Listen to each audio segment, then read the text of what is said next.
క్రికెట్లోకి ఎందరో వస్తుంటారు వెళ్తుంటారు, కానీ కొందరు మాత్రం ప్రత్యేకంగా నిలిచిపోతారు. అలా ప్రత్యేకంగా నిలిచిపోయే జాబితాలో రోహిత్ శర్మ, విరాట్ కోహ్లీ ముందు వరుసలో ఉంటారు. సుదీర్ఘంగా భారత జట్టుకు సేవలందిస్తున్నప్పటికీ ఇద్దరూ టఫ్ టైంను ఫేస్ చేస్తున్నారు. కుర్రాళ్లతో పోటీపడి మరీ నిరూపించుకోవాల్సి వస్తోంది. అయినా ఇద్దరూ తగ్గడం లేదు. వయసు పెరుగుతున్నా ఆటలో దూకుడు చూపిస్తూనే ఉన్నారు. అందుకు గత one day world cup, T20 world cup, ఆ తర్వాత జరిగిన ఛాంపియన్స్ ట్రోఫీనే పర్ఫెక్ట్ ఎగ్జాంపుల్. అయితే ఇద్దరు ఇప్పుడు ఒకే ఒక్క ఫార్మాట్కు పరిమితం అయ్యారు. వన్డేల్లోనే ఆడుతున్నారు. అది కూడా ఛాంపియన్స్ ట్రోఫీ తర్వాత మళ్లీ బరిలో దిగలేదు. ఐపీఎల్తో మ్యాచ్ ప్రాక్టీస్ దొరికినా ఆ తర్వాత సిరీస్లేమీ జరగలేదు. అక్టోబర్లో ఆస్ట్రేలియాలోనే కోహ్లీ, రోహిత్ ఆడబోతున్నారు. ఇదే టైంలో ఇద్దరి కెరీర్ గురించి చర్చ జరుగుతోంది. వచ్చే వన్డే వరల్డ్ కప్ వరకు ఆడాలని ఒకవైపు, కుర్రాళ్లకు దారిచ్చేయాలనే వాదన మరోవైపు వినిపిస్తోంది. ఇదే అంశంపై తాజాగా మాజీ క్రికెటర్ అంబటి రాయుడు రియాక్ట్ అయ్యాడు. వచ్చే వన్డే వరల్డ్ కప్లో ఇద్దరూ ఆడాల్సిందేనన్నాడు. భారత జట్టు వన్డే వరల్డ్ కప్ గెలవాలంటే రోహిత్ కెప్టెన్గా ఉండడమే ఉత్తమమని చెప్పుకొచ్చాడు.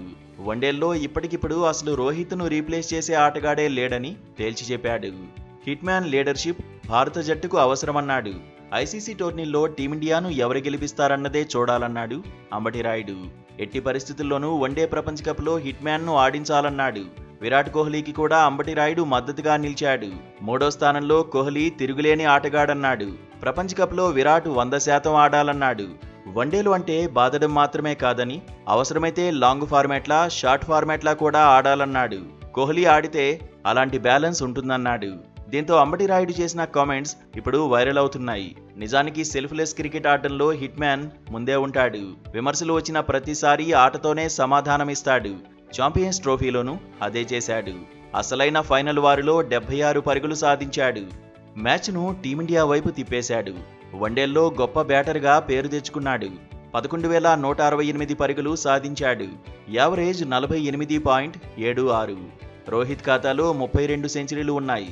యాక్టివ్ క్రికెటర్లలో ఎక్కువ పరుగులు చేసిన రెండో ఆటగాడిగాను రికార్డుల్లో నిలిచాడు. 9 నెలల వ్యవధిలోనే భారత్కు 2 ఐసీసీ ట్రోఫీలు అందించి గొప్ప కెప్టెన్గా పేరు తెచ్చుకున్నాడు. 3వ స్థానంలో కోహ్లీ కూడా తన మార్కు చూపించాడు. వన్డేల్లో 57.88 యావరేజ్తో పరుగులు చేశాడు. 50 ఓవర్ల ఫార్మాట్లో ఇప్పటికే 51 సెంచరీలు బాది రికార్డు సృష్టించాడు. టాప్ ఆర్డర్, మిడిల్ ఆర్డర్ను సమన్వయం చేసుకుంటూ పరుగులు సాధించడంలో కోహ్లీ తర్వాతే ఎవరైనా. అందుకే రోహిత్, కోహ్లీ అవసరం భారత జట్టుకు ఉందని అంబటి రాయుడు గుర్తు చేశాడు.